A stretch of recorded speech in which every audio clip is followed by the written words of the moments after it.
Un bal d'enfer de Cécile Emeraud et Andrea Espier, éditeur Voice Verso.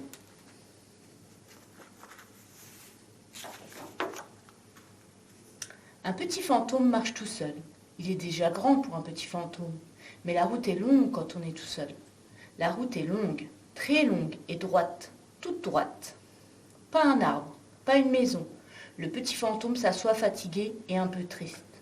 Il aurait quand même bien aimé un peu de virage, un peu de couleur, un peu de bruit.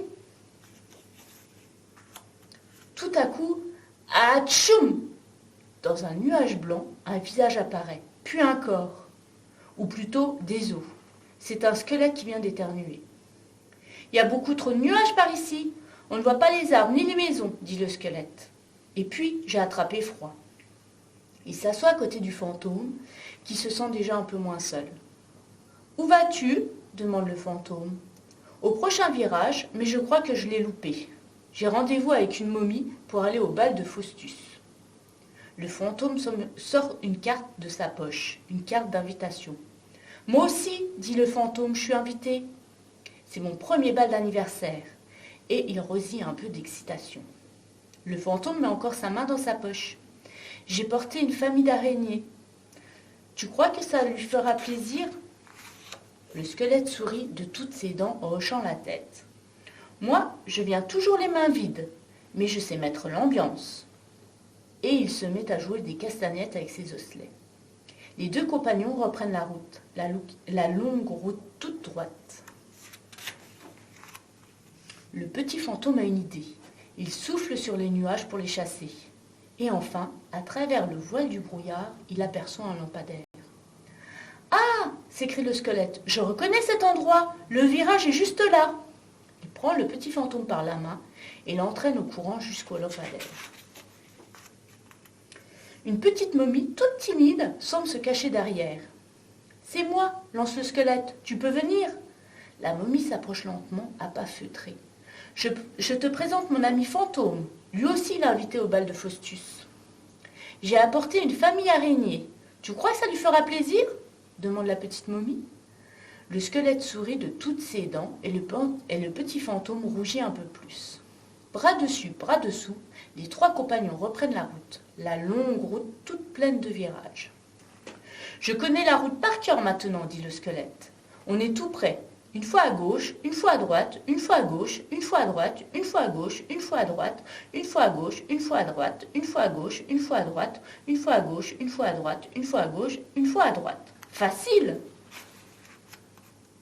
Ils avancent tous les trois dans les nuages, sur la route qui tourne et tourne encore. « Tu crois qu'il y aura du bruit ?»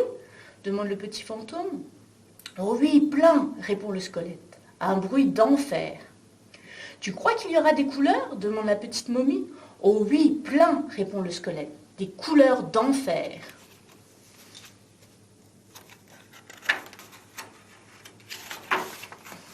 C'est alors qu'ils arrivent au bout de la route, tout au bout. Le brouillard se lève et un grand manoir se dresse dans la nuit. Des citrouilles éclairées par des bougies lancent des éclairs de lumière sur les trois petits invités. « Bienvenue au bal d'anniversaire de Faustus !» tonne une voix qui roule comme un tonnerre. Le squelette, le petit fantôme et la petite momie entrent en se tenant la main dans le manoir obscur et silencieux. On entend des os s'entrechoquer. Le squelette claque de toutes ses dents. Le petit fantôme est vert de peur et la momie s'en mêle les pieds dans les bandelettes. « Ha ha ha !» crient-ils tous en chœur. « Vous avez eu peur ?» demande une petite voix. « Oui !» répond le squelette, le petit fantôme et la momie. « Vous en voulez encore ?» reprend la voix. « Oh oui !» répond le squelette, le petit fantôme et la momie. Rire tonitruant. Un rire tonitruant se fait entendre dans tout le manoir. Des corbeaux croassent et des chauves-souris s'envolent. « Ha ha ha !» rient cette fois les trois amis. Un petit diable sort derrière la porte du placard à balai. « J'espère que vous avez eu du mal à trouver, » dit le diablotin. « Bien sûr, dit le squelette, sauf à la fin. »« Faustus, on t'a apporté un cadeau, » dit timidement le petit fantôme. La petite momie et le fantôme sortent des araignées de leur poche. « Waouh, merci les amis, j'adore !» Le petit fantôme redevient rose de plaisir et Faustus met une araignée à chacun de ses doigts. Il les fait aller et venir comme des yo-yo. Elles s'étirent dans la nuit en dessinant des figures stylées. C'est alors que des pétards explosent en fanfare, laissant retomber une pluie de graines de courge comme des cotillons multicolores. « Le bal est ouvert !» annonce Faustus. Le squelette se saisit de son tibia et se met à jouer à un rythme effréné en frappant sur ses côtes. Les bandelettes de la petite momie font des nœuds au-dessus des articulations de ses pieds et se mettent au-dessus de ses articulations et ses pieds se mettent à danser tout seuls.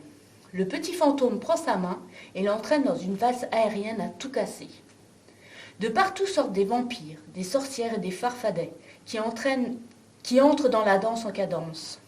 Le plancher du manoir saute, les portes s'ouvrent et se ferment en claquant et des fenêtres s'échappent des cris de joie et d'effroi. Quel terrible, joli petit bal d'anniversaire, un bal d'enfer!